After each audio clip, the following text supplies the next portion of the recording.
Hello and welcome to episode 387 of the Daily Sales Message podcast, where every single day I share a piece of simple and actionable sales advice that's designed to help you feel more confident and sell more stuff too. Now, following on from yesterday's episode, we're talking about usage of something. If you have a service in particular where you're offering time or units of measure, some kind of consumable, today we're talking about a different element of this, and it's the notion of unlimited. So for me, offering things on an unlimited basis is really attractive because I think most people have a filter within themselves where they don't overextend and take too much and take the mickey, as it were. And the example I always give here is an all-you-can-eat restaurant. If you go to an all-you-can-eat Chinese restaurant, you think, right, I'm going to eat as much as possible. They're going to rue the day they met James Newell.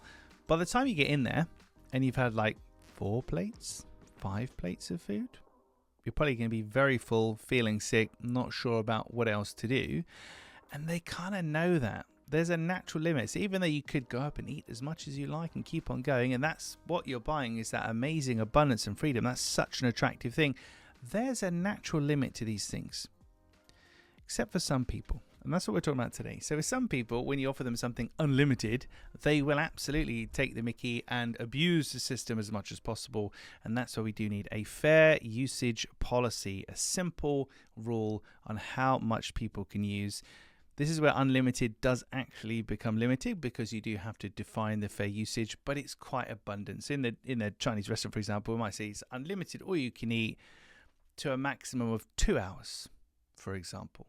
So we're not limiting the quantity of what they can have per se, we're limiting the time limit that they're there. And this is what a lot of those places now do. You've got 2 hours to eat as much as you can. It's great, isn't it? What a selling point for a restaurant. Don't come for the quality of the food, come for how much you can physically consume in 2 hours. But they set a time limit of 2 hours, and that stops abuse. So the point of today's episode is that twofold. One, offering things unlimited, very, very attractive to buyers. I recommend it because for most people they self-police, and for most people this is not a commercially risky thing to do. You've got to do your own maths and own homework, but it's not a commercially risky thing to do for most people, because most people self-police. There's only so many plates of Chinese food you can have.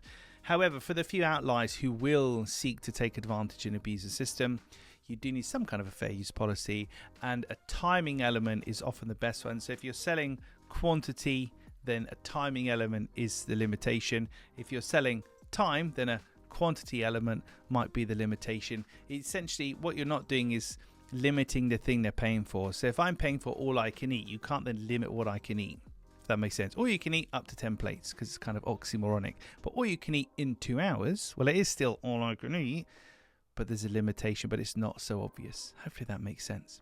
Right, I'm off to eat some Chinese food now. Thank you for listening. Tomorrow, in episode 388, I want to talk about who and what we focus on in the sales conversations we have, and in the communication in particular that we put out there into the big wide world.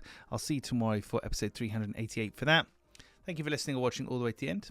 I do appreciate it. I'll catch you tomorrow for a less Chinese food related edition of the Daily Sales Message.